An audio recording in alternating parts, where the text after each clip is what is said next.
श्री रामोत्सव सबके राम मंच शोभायमान हो चुका है। मैं श्री आशुतोष जी से निवेदन करती हूँ कि श्री राम जन्मभूमि मंदिर आंदोलन और दैनिक जागरण की पत्रकारिता के संबंध पर अपने विचार हम सभी के समक्ष प्रस्तुत करने की कृपा करें।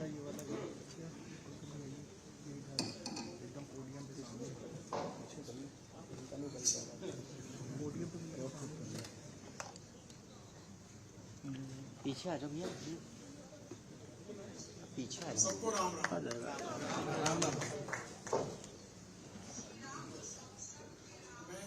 दैनिक जागरण के श्री पोडियम में रामोत्सव आएगा ये। हेलो, ये सर्वर 2 पे देखिए मिल रहा है। दैनिक जागरण के श्री रामोत्सव कार्यक्रम में सर्वर 4 नहीं, सर्वर 2।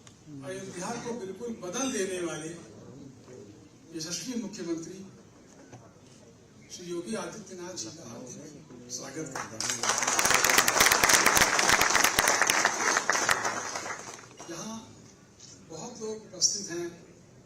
आदरणीय निषाद जी, हमारे मंत्री जी, राठौर साहब, लखनऊ की महापौर सुषमा खरकवाल जी, हमारे विधायक शुक्ला जी, बहुत परम विदुषी विद्याबिंदु सिंह जी पद्मश्री, अयोध्या से पधारी सुनीता शास्त्री जी, जिनको अभी हम लोग आगे सुने मानस कथा मर्मज्ञ, और हमारे जेटली साहब, जागरण के निदेशक शैलेश गुप्ता जी, संजय प्रसाद जी, बहुत सारे लोग यहाँ पर हैं। आप सबको मेरा अभिवादन।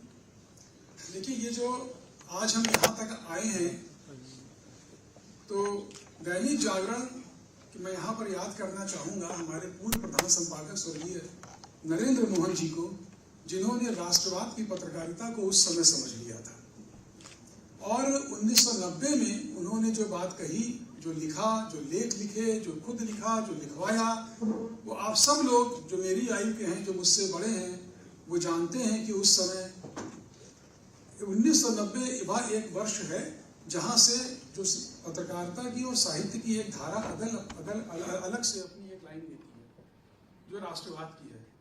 उस पर नरेंद्र मोहन जी ने अपनी कलम चलाई, जागरण को एक ऐसे रास्ते पर रखा जहां चलकर हम आज यहाँ तक पहुंचे हैं। हम सबसे आगे हैं, सबसे ज्यादा बिकते हैं। और ये जो आज भी जो हमारा जो एजेंडा है, उसमें हम जो राष्ट्रवाद और जो देश है, वो हमारे लिए सबसे प्रधान है। हम उसकी बात करते हैं। वो समय था जो हमारे यहाँ पर जो युवा लोग हैं, जो मैं उनको केवल बहुत संक्षेप में याद दिला दूं कि लखनऊ से अयोध्या को जाने वाली जितनी सड़कें थी चारों ओर, ऐसे लोग जिनके घर में खाने को नहीं था, वो अपने घर से पूरी सब्जी बना के ले जाते थे, कार सेवकों को जंगल जंगल जाके देते थे। कोई मोबाइल नहीं था, कोई संदेश नहीं था। वो एक ऐसा भी दिन था, एक ऐसा भी दौर था जो इस देश ने देखा। मैं बहुत भाग्यशाली हूँ कि 1990 से और आज तक मुझे वहाँ जाने का अवसर मिल रहा है। मैंने उस बदलती हुई अयोध्या को देखा है।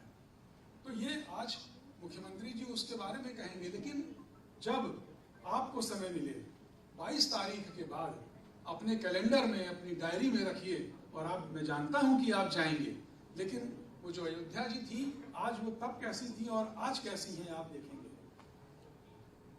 भगवान राम के लिए हम क्या कहें। भवभूति ने, बहुत लोगों ने कल्पना करी है, भवभूति ने एक स्थान पर लिखा है कि सीता जी विवाह होकर के आई हैं, भगवान राम बैठे हैं, सीता के हाथ में हल्दी है, रंग है, अपनी नववधू को राम देखते हैं और कहते हैं कि मूर्तिमान महोत्सव इर तव करा। अरे, तुम्हारे हाथ तो मूर्तिमान महोत्सव हैं, इतने श्रृंगारी भी हैं राम।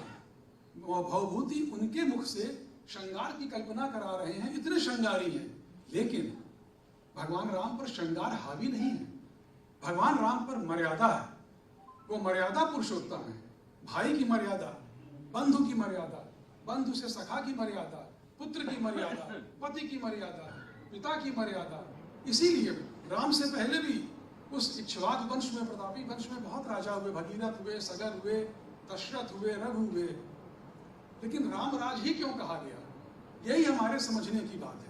और उन राम की वह अयोध्या जिसने भी वो पहले की देखी है, वो कल्पना कर सकता है कि वो अब वहां जा करके, मैं अभी परसों गया था, मैं समझ ही नहीं पा रहा था कि ये अयोध्या को हो। आप जब फैजाबाद रोड, जो अब अयोध्या रोड है, आप जाते हैं अंदर की ओर, जो 6 लेन बन गई है, वहां कहाँ से मकान हटे, कहाँ से सड़क बनी, बिल्कुल उस अयोध्या बदल गई है, बदल रही है।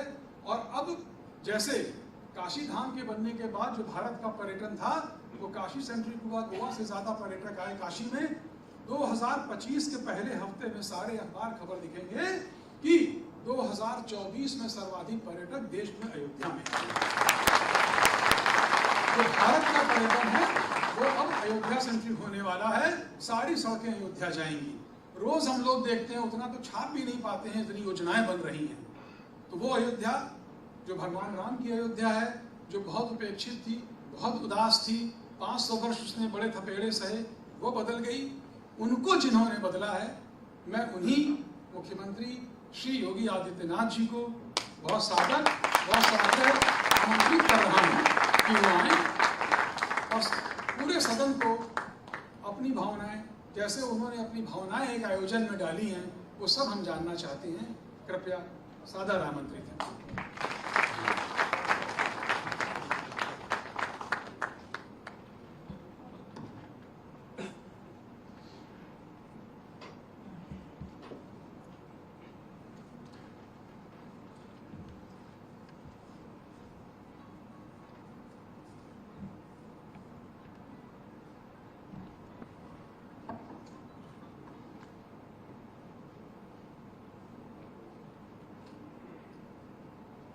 लोकप्रिय हिंदी दैनिक जागरण के रामोत्सव कार्यक्रम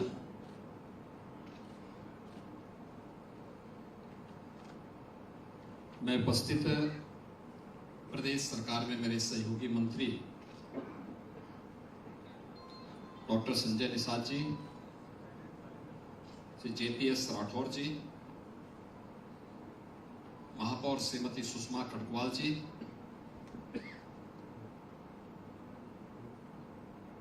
जागरण प्रकाशन लिमिटेड के सर्वकालिक निदेशक श्री शैलेश गुप्ता जी, वरिष्ठ उपाध्यक्ष जागरण प्रकाशन लिमिटेड श्री शैलेंद्रनाथ जेटली जी,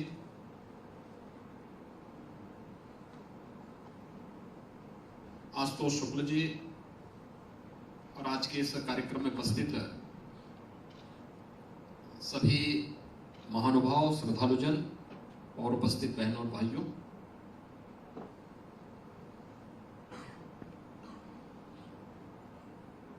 आपकी तरह मुझे भी 22 जनवरी का इंतजार है।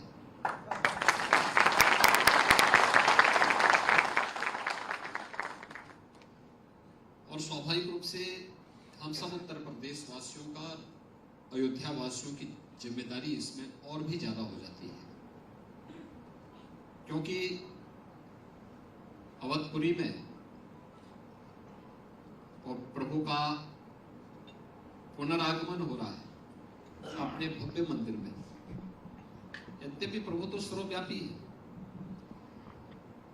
लेकिन भव्य मंदिर में उनका आगमन अवधपुरी को उस रूप में हमें प्रस्तुत करना है। इसीलिए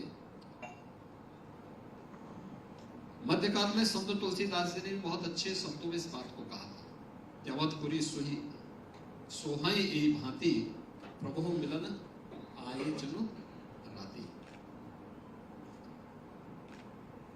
स्वाभाविक रूप से अवधपुरी उसी मनसा के साथ, जो केवल शब्दों में नहीं, व्यवहारिक धरातल पर भी वह दिखाई दे, इसको लेकर के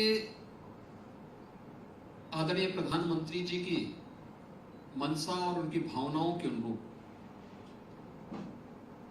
उसको जमीनी धरातल पर उतारने का कार्य पिछले 2-3 वर्षों के अंदर हमारी सरकार ने वहां पर इंफ्रास्ट्रक्चर के जैसे स्वरूप में हम लोगों ने वहां पर करने का प्रयास किया है। क्योंकि हम सब जानते हैं कि पूरे देश को, पूरी दुनिया को, जहां कहीं भी सनातन हिंदू धर्मावलंबी है, भारत का हितैषी है,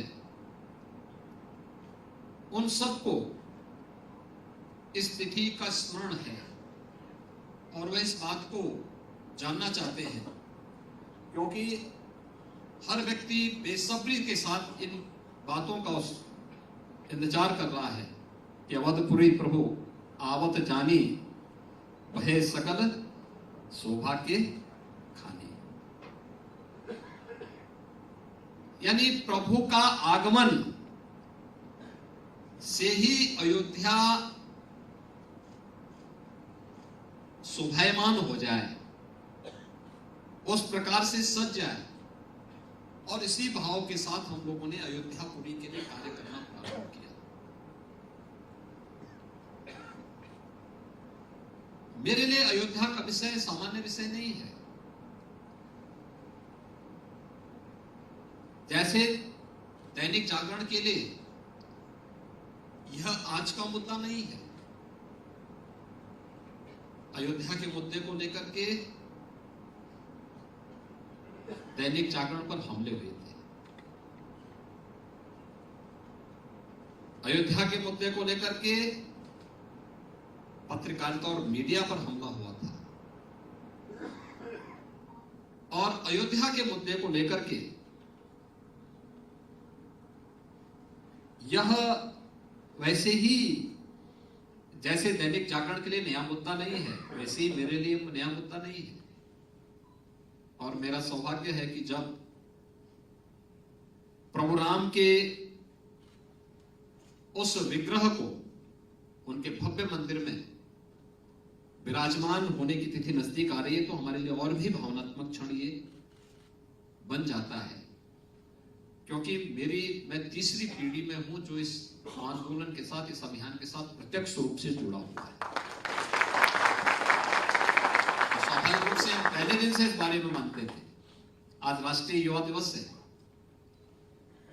स्वामी विवेकानंद की पावन जयंती। वैश्विक मंच पर स्वामी विवेकानंद ने भारत को एक पहचान दिलाई।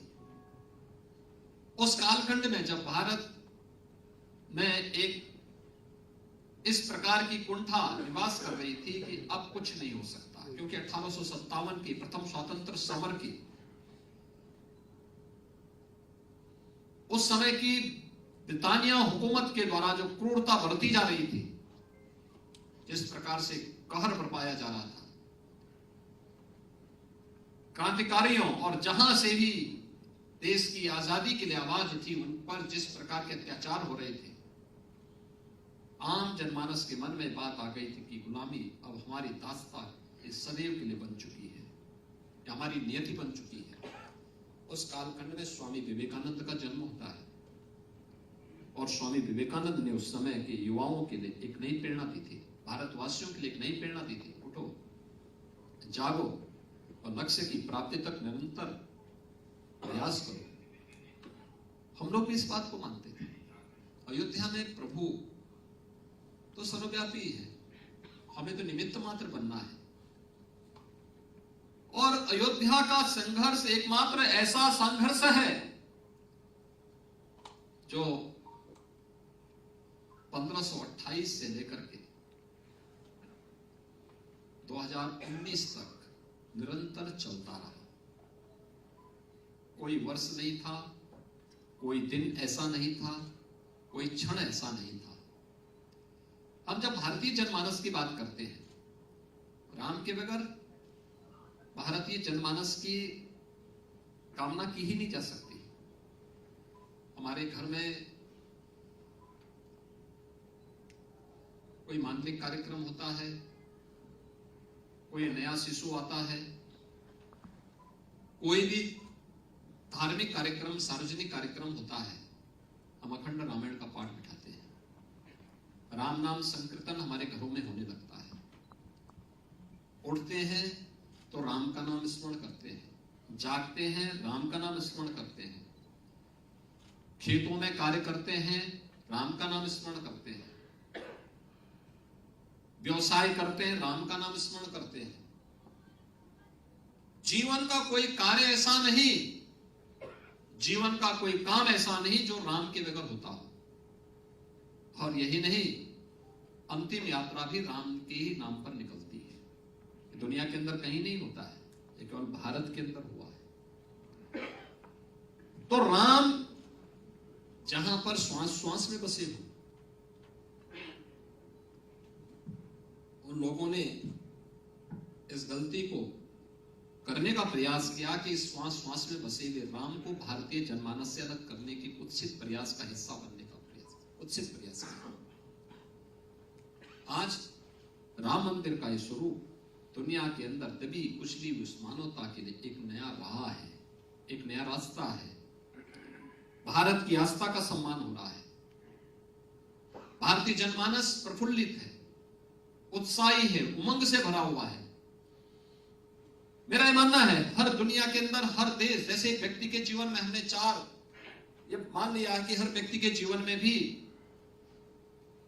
उसके अपनी प्रकृति होती है। कोई बहुत तामसिक होता है, कोई राजसिक होता है, कोई सात्विक प्रवृत्ति का होता है। इनके बीच में भी हो सकता है कि वो आप आपस में मिलते जुलते भी होंगे, लेकिन व्यक्ति के जीवन में ही नहीं। एक पिता के 4 पुत्र होते हैं, चारों अलग अलग राह चुन लेते हैं। कोई जन सेवा के लिए जा रहा है, कोई सर्विस में जा रहा है, कोई व्यवसाय में जा रहा है, कोई किसी अन्य कार्य में सुरक्षा के कार्य में लगा हुआ है। अलग अलग कार्यों में भी व्यक्ति जा सकता है। उसकी रुचि है, उसकी उपलब्धता है, उसके अपने विषय हो सकते हैं। और यह केवल व्यक्ति पे ही निर्भर नहीं करता है, ये राष्ट्रों पर भी ये अक्सर से सही बैठता है। दुनिया के अंदर भी दुनिया के अलग अलग देश हैं, उन देशों के अंदर भी यही भाव रहता है। उसमें से कुछ देश ऐसे हैं जिनकी व्यवसाय की वृत्ति है।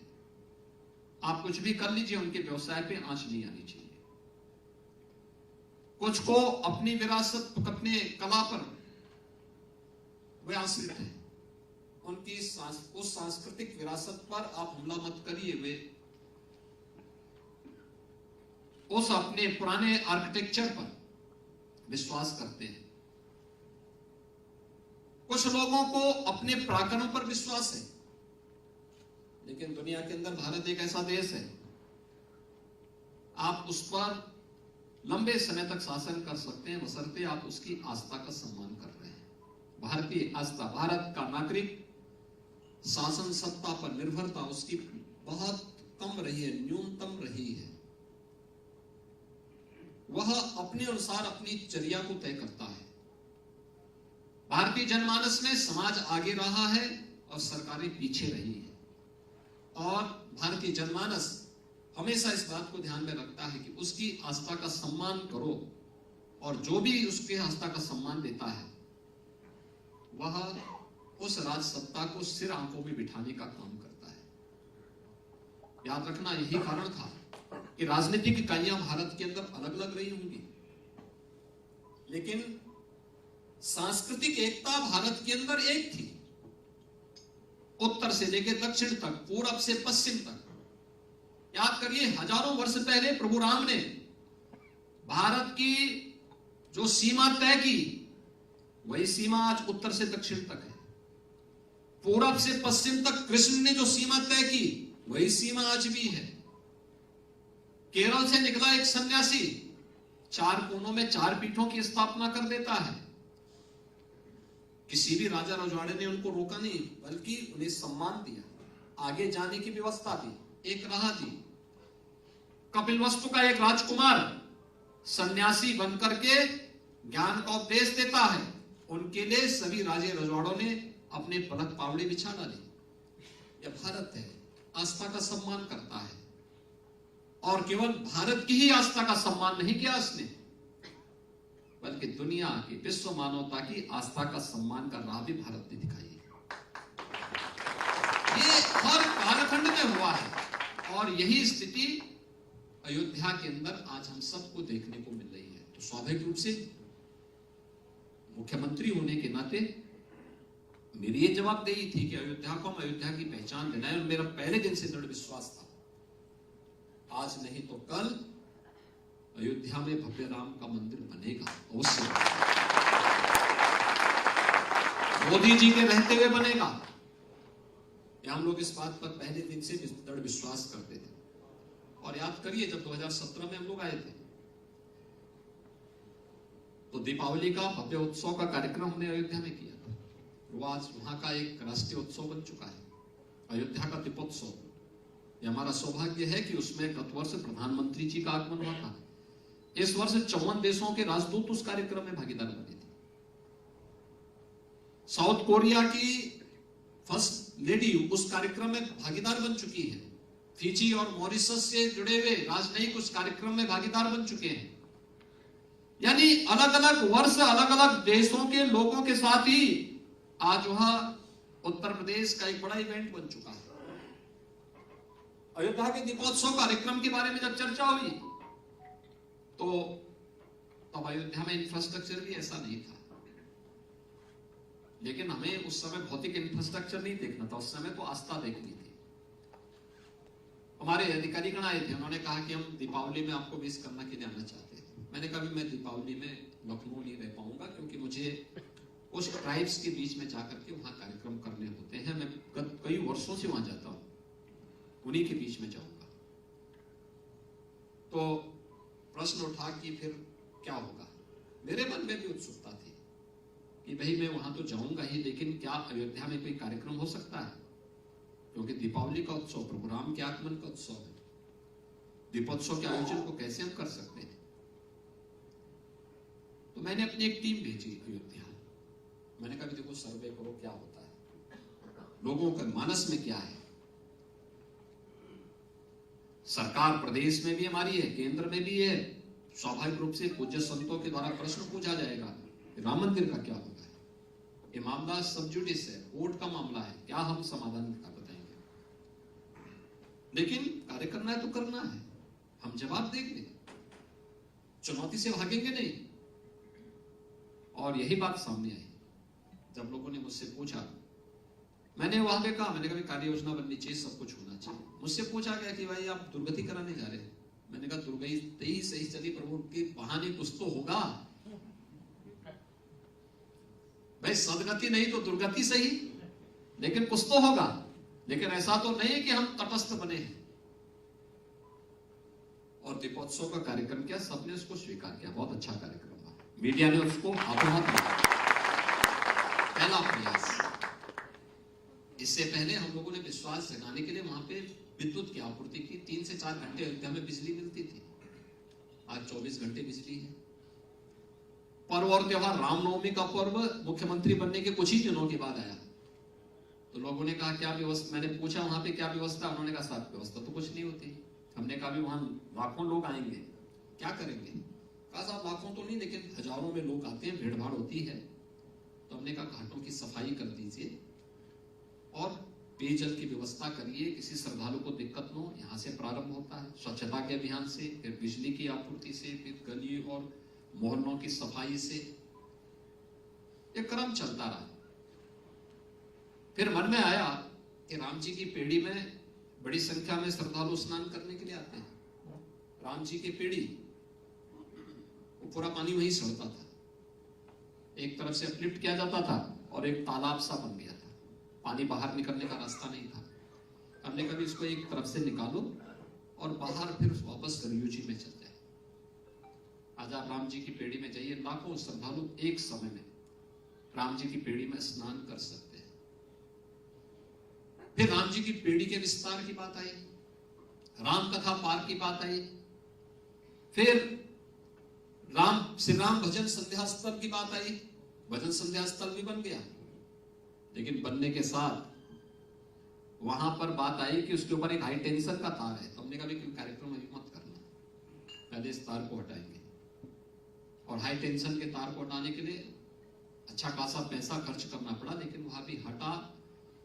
फिर प्रभु राम के नाम पर सर्वाधिक भजन किसने गाए हैं?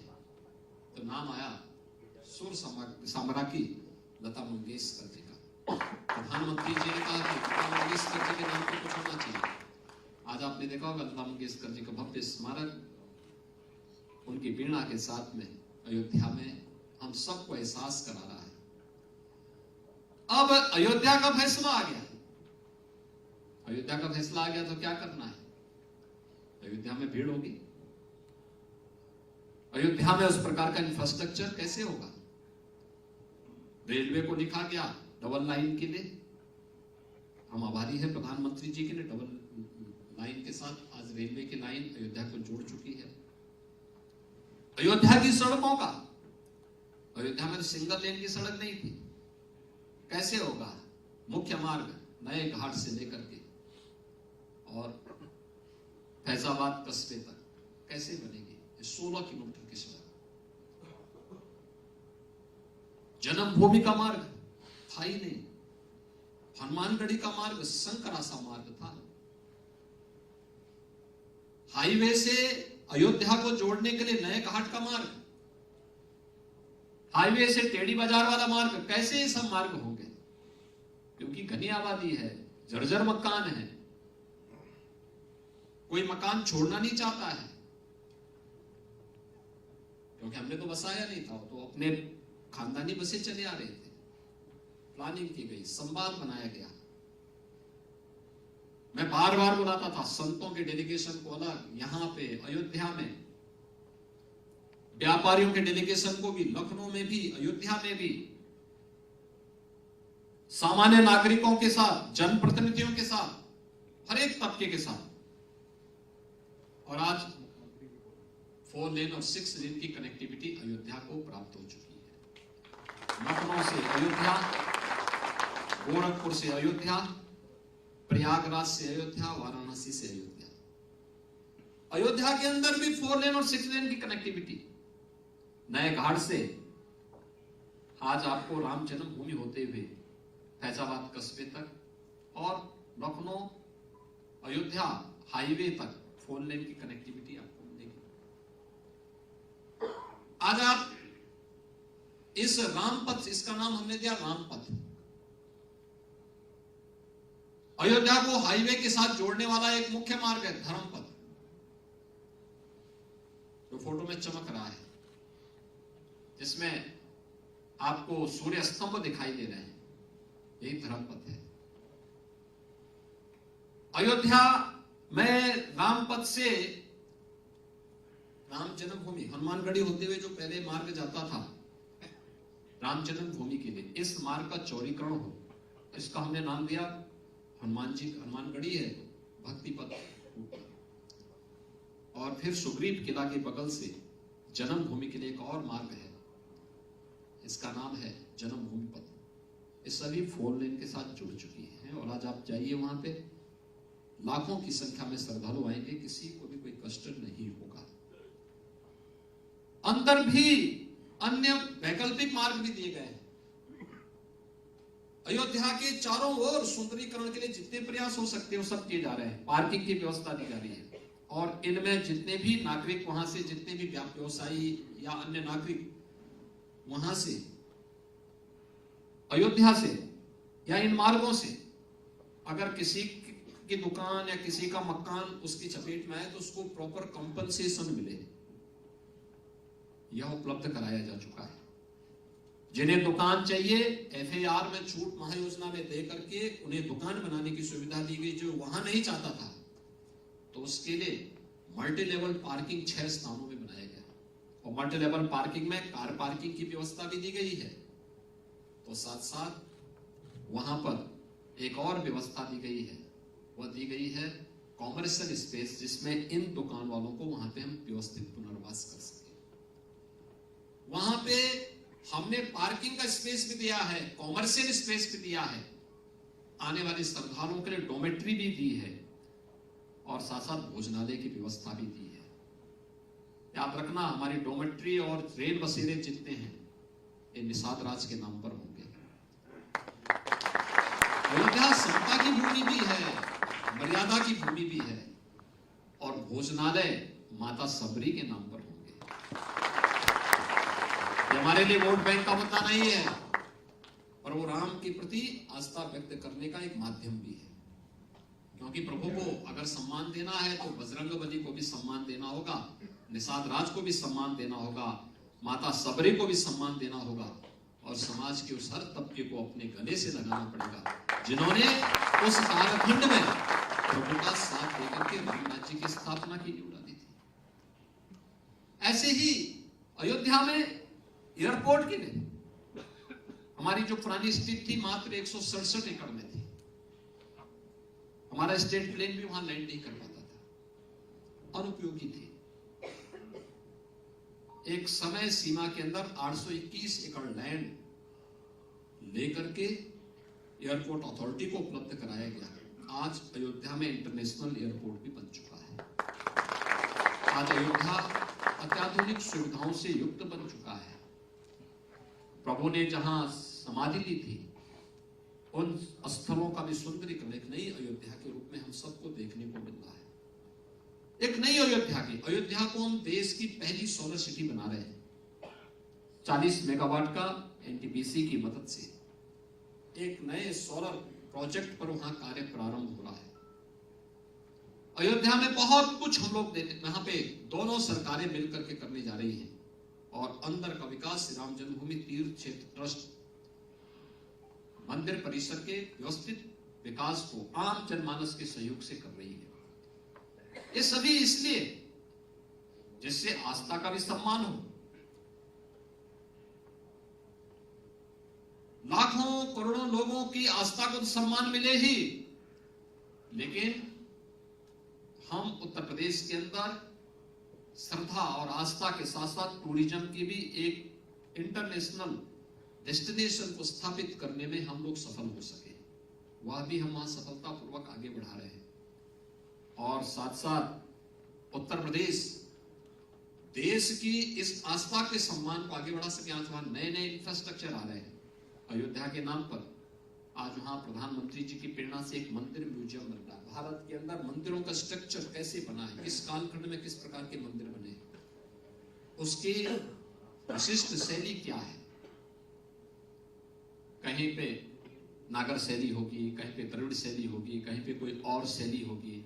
कैसे बनाए गए थे उस समय के मंदिर, उन सभी के बारे में भी एक मंदिर म्यूजियम के माध्यम से भारत की पुरातन विरासत के बारे में, मंदिर आर्किटेक्चर के बारे में आम जनमानस को देखने सुनने को वहां पे प्राप्त होगा। अयोध्या के लिए बहुत सारे कार्यक्रम सरकार के स्तर पर प्रारंभ हुए हैं। आज वहां पे धर्मशालाओं का भी निर्माण हो रहा है। सरकार के स्तर पर रेल बसेरे भी बनाए जा रहे हैं, होटल भी आ रहे हैं और आश्चर्य करेंगे 7 स्टार शाकाहारी होटल, विशुद्ध शाकाहारी होटल का निर्माण भी पहली बार दुनिया के अंदर 7 स्टार शाकाहारी होटल अयोध्या के अंदर बन रहा है।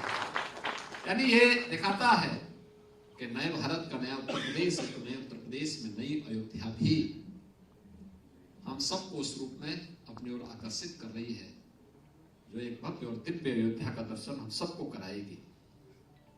मित्रों, अयोध्या का जो स्वरूप आ रहा है,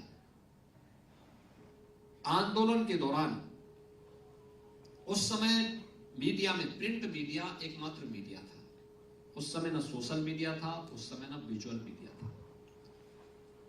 और प्रिंट मीडिया में दैनिक जागरण समूह ने आगे बढ़ चढ़ करके इस पूरी समस्या को अपने ऊपर ओन करने का प्रयास किया कि हम इस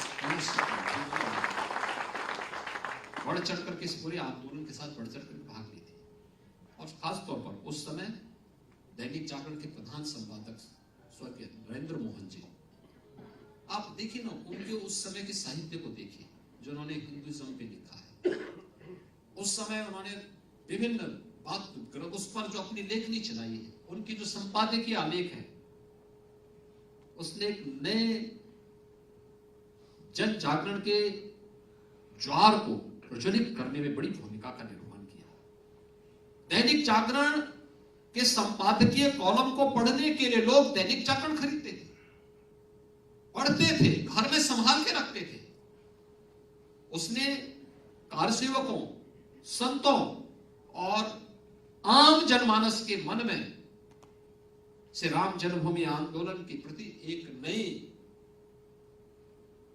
ज्वार का संचालन करने और उसको, उस क्रांति को आगे बढ़ाने में एक बड़ी भूमिका का, लेखनी किस प्रकार से प्रभावी हो सकती है, श्री राम जन्मभूमि आंदोलन के दौरान इस समूह की भूमिका उस रूप में रेखांकित की जा सकती है। और आज श्री रामोत्सव दैनिक जागरण के माध्यम से यह एक अच्छा प्रयास है, अभिनंदनीय प्रयास है।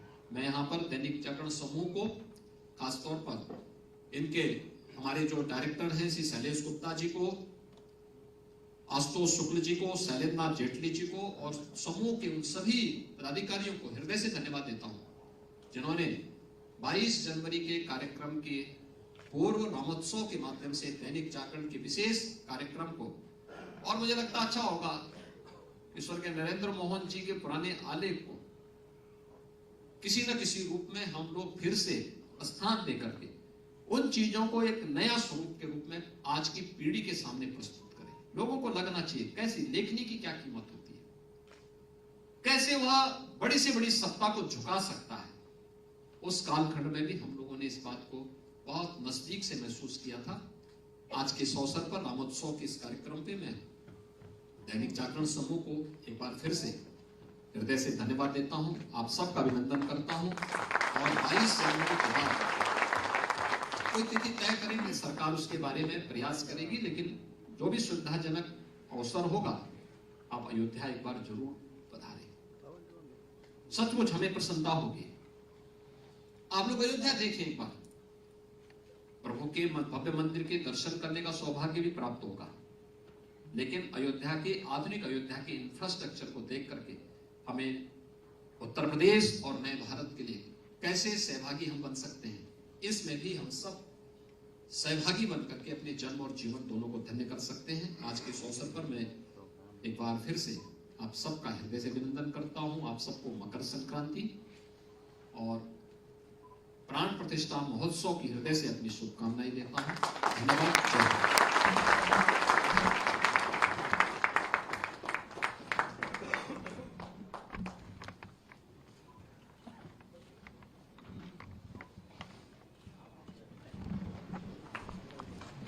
Thank you.